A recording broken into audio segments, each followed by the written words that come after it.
Hello guys, I'm JusViking, and you may notice this is what is going on. So, for those of you who, haven't been playing Call of Duty very long, this is the wonderful thing that we call Black Ops 1. With amazing next-gen graphics. Hello? Anybody there? Alrighty? Holy... I will say, those of you who want... sniping this game, even though it's incredibly hard, it is so satisfying. If you hit something on this game, you feel like the god of everything. So, here we have a little story, you might say. I wasn't the smartest of children. That's just how I'm gonna start this story.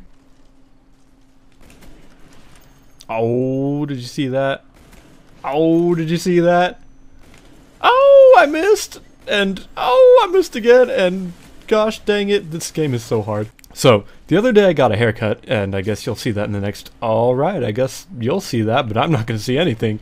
My barber was looking, and he was just, cutting my hair away, just being like, do-do-do-do-do, like you do. But he's cutting my hair, and all of a sudden he stops, and he's like, what is that? And I have a scar on my head, so this is the story I tell him, which is the truth, and that sounded like oh, that was gonna be collateral. Sounded like I was not telling the truth, but this is how I have a little certain scar on my head. So once upon a time, I, being the little moron that I am like a little 4-year-old kid, and gosh dang it, flashbangs are so annoying in this game. So as a little 4-year-old child, I had this friend over, because I was before I lost all my social skills, so I had a friend, and this friend was named Adrian. So Adrian was 6, not that, wow, the 6-year-old kid is the coolest thing ever, because when you're 4, 6-year-old kids are like, whoa, I'm hanging out with the big kids, man, I'm the coolest. And so I had this friend who was 6, and I was like, man, he is the coolest, and I wanted to impress Adrian, right? So Adrian and I were at my house, and at my old house we had a tree house, well, kind of a tree house. It was a tree house except without a tree, so it was a house on wooden structure. So it was still above the ground, so it's 10 feet off the ground, still a substantial distance. Adrian and I were playing on this treehouse, and on this treehouse, well, I'm gonna call it a treehouse even though it's not, sorry, but too bad. On this treehouse, we had this zip line, that's what they're called, we had a zip line, and Adrian and I were having fun, just zipping on the zip line like you do, enjoying being little kids and, getting impressed by the stupidest crap. And he just shot my face. Okay, pausing the story, but it takes a special kind of tool to go back on the old Call of Duties just to noob tube. That should be a thing of the past, but no, people still do it. So we're having fun ziplining down the zipline like you do, and then I get this genius idea. So I was like, man, I really need to impress this Adrian, because he started looking bored, and I was like, oh, if I lose this friend, I'll be crushed and sad.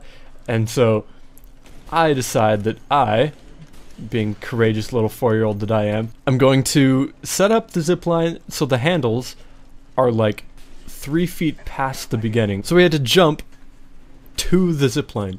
And I was like, alright Adrian, watch this. This is going to be the coolest. And so, being the brave little child I was, I jumped. And I was like, this'll be easy. And then I realized that I didn't get to the handles. So as I'm falling, because I didn't get to the handles, my little 4-year-old life is flashing before my eyes. What a great life I could have lived. Except I, am falling, and I was sure I would die, so I was just like, oh, alright, this is the end, Tom, it's been good. We've had a good run, a good 4 years of being an idiot. And what is this map? Alright, guys, what? I just bonked my head into a garage door and I'm dead. We've been slain by the garage door. So I fall, and what? How did that hit him? And then I didn't die. Amazing, right? I didn't die, but I may have landed head first onto... So under the treehouse we kept a lawnmower, right? This sounds bad. So I landed 2 inches away from the lawnmower. My head smacked down onto the wooden whatever floor thing. Yeah, floor, that's what it's called. I am so tired. If my head would have landed 2 inches further, I would have hit the lawnmower and probably would have died. And what the alrighty. You're gonna die, I'm gonna run away, and probably cry to my mother. Oh, speaking of that, happy Mother's Day to all of you. This is probably going up on Monday, so, you know, hope you had a good Mother's Day yesterday. Hitting the deck wasn't the best thing still. I hit, and a big chunk of my scalp, like, dislodged, and got cut off, so I have this huge V-shaped scar on the back of my head. But I didn't get knocked unconscious quite yet. I don't know where Adrian went, but he didn't help. He didn't go tell anyone, and I don't remember seeing him. But in my blurry, hazed vision, full of pain, and being like, "Aw, crap, I'm not even dead, I'm just in pain," I remember stumbling on over, all the way back to my house, feeling this little chunk of my scalp flapping across the back of my head as I stepped. It was a nasty feeling. Like, I can still feel it, like, slapping, just like thump, thump, like flapping. I don't know how to describe it, but like this little triangle of my head that's only attached on one side, just flapping against my exposed, you know, head insides. And wow, yeah, it was a nasty, nasty thing. But eventually, you know, someone found me and they're like, "Oh, we better, you know, call the hospital and get me stitched up." And I got like a bajillion stitches in the back of my face.